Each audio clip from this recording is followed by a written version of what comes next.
فخور بإسلامي فمنه ارتويت أنا الظامي هداني إلهي بعيد العمى لدين عظيم هو السامي لدين عظيم هو السامي فخور بإسلامي فمنه ارتويت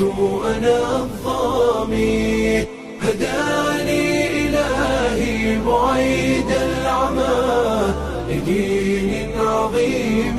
هو السامي لدين عظيم هو السامي وجدت هناء وذقت الرضا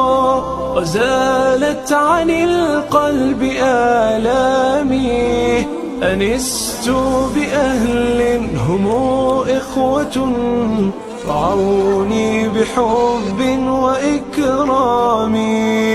فلله شكري غزير العطاء سأبقى فخورا بإسلامي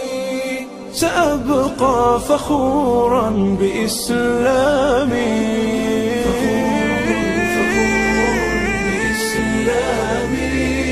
فمنه ارتويت أنا الظامي هداني إلهي بعيد العمى لدين عظيم هو السامي لدين عظيم هو السامي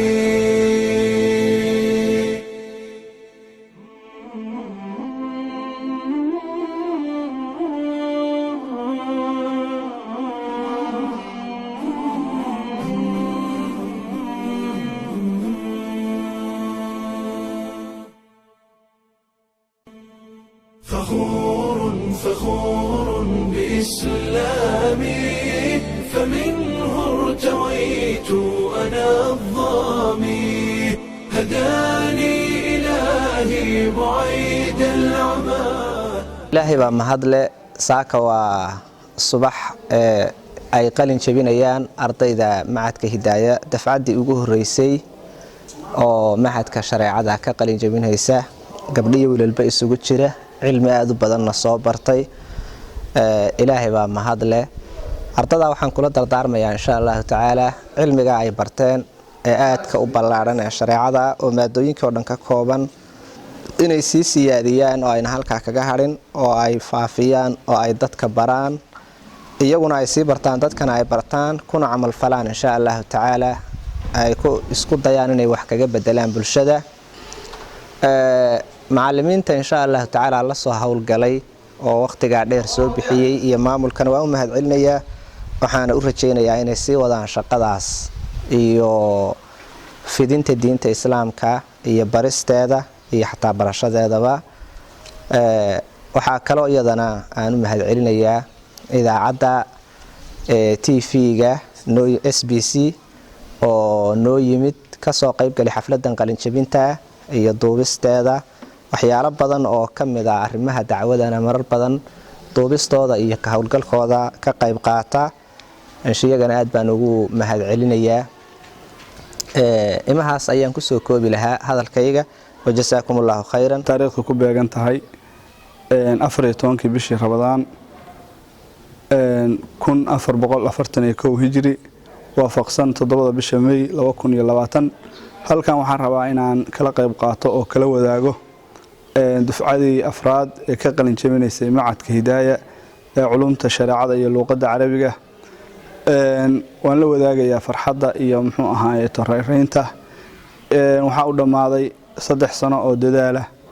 oo muxuu ahaayay to ay u soo dhabar adeegeen in ay muxuu ahaayay to macadkan ka qalin jabiyaan runtii wax weyn bay qabteen wada dheer bay soo jareen insha Allah taala waxaan u rajaynaynaa ilaahay cilmiga ay barteen inuu ku anfaco hal fariin oo kooban baa u diray oo ah cilmigan shariicada sidiisaba qofku markuu baranayo ujeedka ugu muxuu ahaayay ta ilaahina amray inaan u barano waa inaan ilaahay muxuu ahaa sidaan u caabudi lahayn aan garanayno marka waxaan kula talinayaa wax fiican baa barateen in aad uga sii badanna waa idin dhiban tahay oo loo baahan yahay inaad dadaal muxuu ahaa samaysaan oo sii wadaan ayda meesha cilmiga ugu harin cilmigu shariicadu aad buu ballaaran yahay qayb kamida waa barateen laakiin inta idin hadhay waa wax aad muxuu cilmigu meel uu ku dhamaado male xadiiska nabiga kaleey salaatu wasalaam wuxuu ahaa cilmiga markii la weydiiyay cilmigu dhamaansho male ilaahay wuxuu ku leeyahay nabiga qur rabbi zidni cilman cilmiga inta la baranayana waa qofku intuu muxuu ahaayeeto mahdiga iyo dhabta ku jiro ilaa lixdiga iyo muxuu ahaayeeto ilka la dhigayo waxaa idin dardaarmayaa inaad cilmigaas sii wadaan ilaahay subxaanahu watacaala waxaa idinkaga baryayaa inuu idin waafajiyo sida khayrkiina ku jiro wassalaamu calaykum waraxmatullah waxaan rabaa inaan wax yar laba kelmadood ka iraahdo kelmadda koowaad waxaan rabaa inaan wax yar ka iraahdo macadka Al-Hidaaya barashada shareecada iyo luqada carabiga ee magaalada Burtinle wasaaka ay ka qalin jabinayaan arday dufcad cusub kelmadda labaadna waxaan rabaa inaan iraahdo bulshaweynta Soomaaliyeed kelmadda koowaad macadka shareecada Al-Hidaaya ee degmada Burtinle runtii wuxuu soo saaray arday dhisan oo jaanibka diiniga gaar ahaan heer sare si looga dhisay dufcada saaka halkan ka baxaysa ka qalin jabinaysa runtii arday tiradoodu aysan badnayn laakiin tayadoodu ay badan tahay ardaydaas oo tahniyadeynaya runtii ka takharujay sanadkan maxadka waxaan sidoo kale u mahad celinayaa dhammaan bahdii reer Hidaaya maamulkii iyo macallimiintii iyo ardaydii dhammaan ardayda waxaan u dardaarmayaa inay aqoontooda kor u sii wadaan oo meesha heerka maanta ay soo gaareen ay hore uga sii socdaan runtii mustawa fiican bay gaareen laakiin wali ma aysan gaarin halkii hadafkoodu ahaa waxaan rajaynayaa insha Allah inay hore u sii socdaan sidoo kale maamulkii iyo macallimiintii macadka dadaalkii ay ku soo baxsheen dufcadan hadda baxaysa ayagana waxaan leeyahay Allah subhanahu wa ta'ala miisaanka xasanaadka ay saaro dhamaanna habsocodka maxadka iyo dufcaadka dambe ee soo baxaya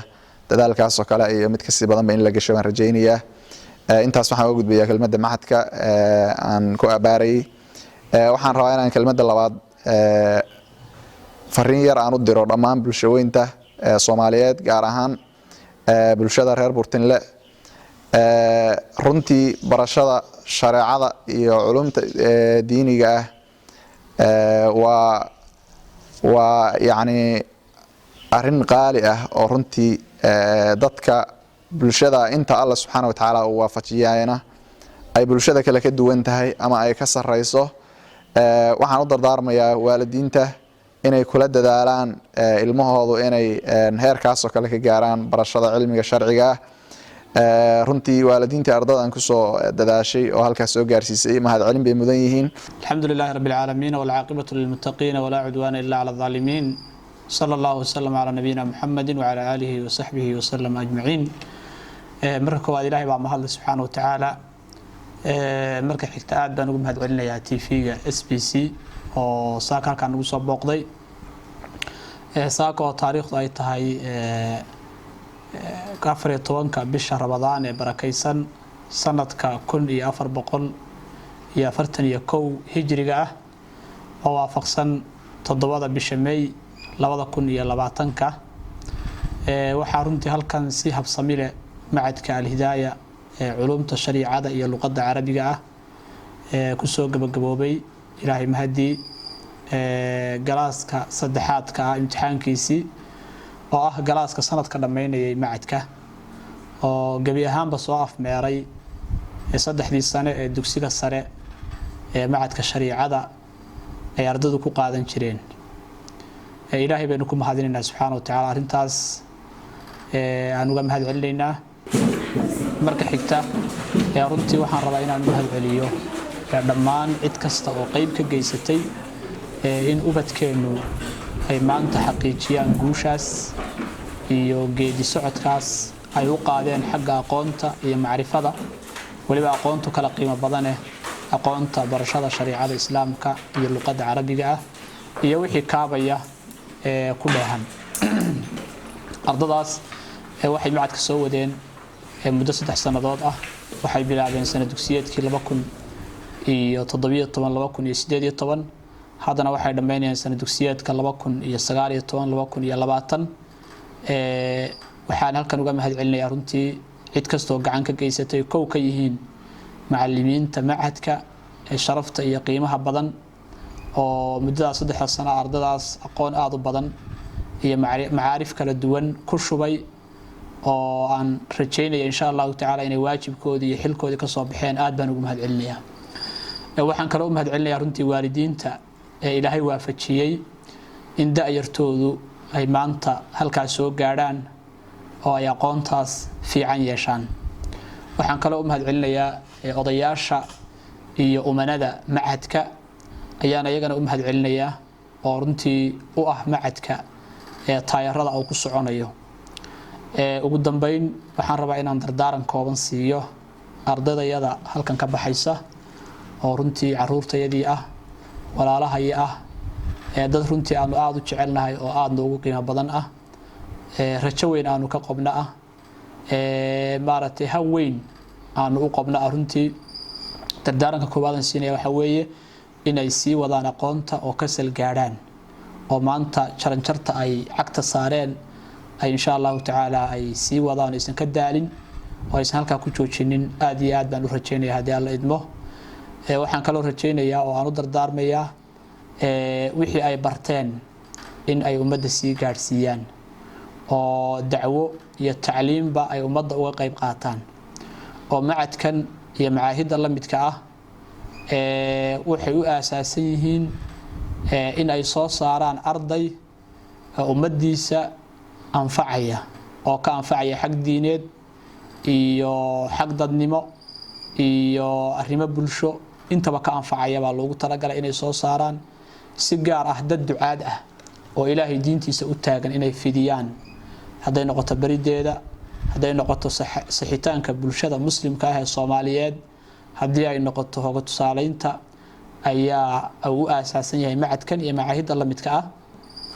insha Allah ta'ala taana waxaan rajaynayaa inay qayb aad u weyn ay ka qaadan doonaan hadii alla idmo aad iyo aad baan ugu mahad celinayaa aad iyo aad runtii waan u bogaadinayaa waxaan aaminsanahay inay dadaal bixiyeen inay juhdi bixiyeen maalinkii ay galayeen macadka tirada ay maanta kaga baxayaan aad bay uga badnaayeen oo maaragtay qofba meel buu ku hareeyay laakiin nukhbada maanta baxaysa ama maguugta maanta baxaysay waxaan aaminsanahay intii ugu hal dooreed inay tahay baan aaminsanahay aad iyo aad baa u mahadsantihiin markooda waxaan mahad iska leh ilaahay maanta noo gabagabeeyay macadka al-hidaayah waxaan u mahad celinayaa maamulka iyo macallimiinta iyo ardayda qaybaheeda kala duwan waxaan maanta si qiimo leh nagu soo gabagabowday shariicadii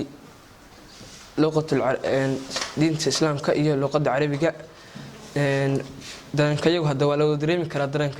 dareenkayagu waxaa kusoo koobanaa waa farxad waxaanu dhiganaynay meesha 3 sano ilaahay wuxuu nagu soo gabagabeeyay khayrka maanta u wada jeedaan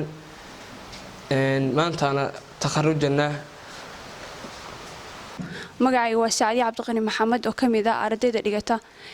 ama dhameynaysa maanta macadka al-hidaayah ee barashada diinta islaamka ee afka carabiga waxaan aad ugu faraxsanahay maanta inay noo soo gabagabowday geedigeena waxbarasho soconaya 3 sano waxaan u mahad celinaynaa kasoo Allah subhanahu wa ta'ala maamulkii iyo barayaashii nagu soo tabari tacabeelay waxaan kaloo mahad celinaynaa waalidkeena iyo bulshada Soomaaliyeed oo ka qayb qaatay inaan maanta wax barano salaatu wasalaam ala rasuulillah wa ala alihi wa sahbihi wa sallam magacaygu waa Qamar Cabdullaahi Cumar dhigata macadka sharciyada dad ardada hadda ka qalin jabinaysa inaan kamid noqdo aan nasiibka u yeeshay alxamdulillah ilaahay yaa mahad iska leh mahad oo dhan marka koowaad waxaan u celinayaa ilaahay subhanahu wa ta'ala ii suurtageliyay 3 sano inaan ku soo afmeero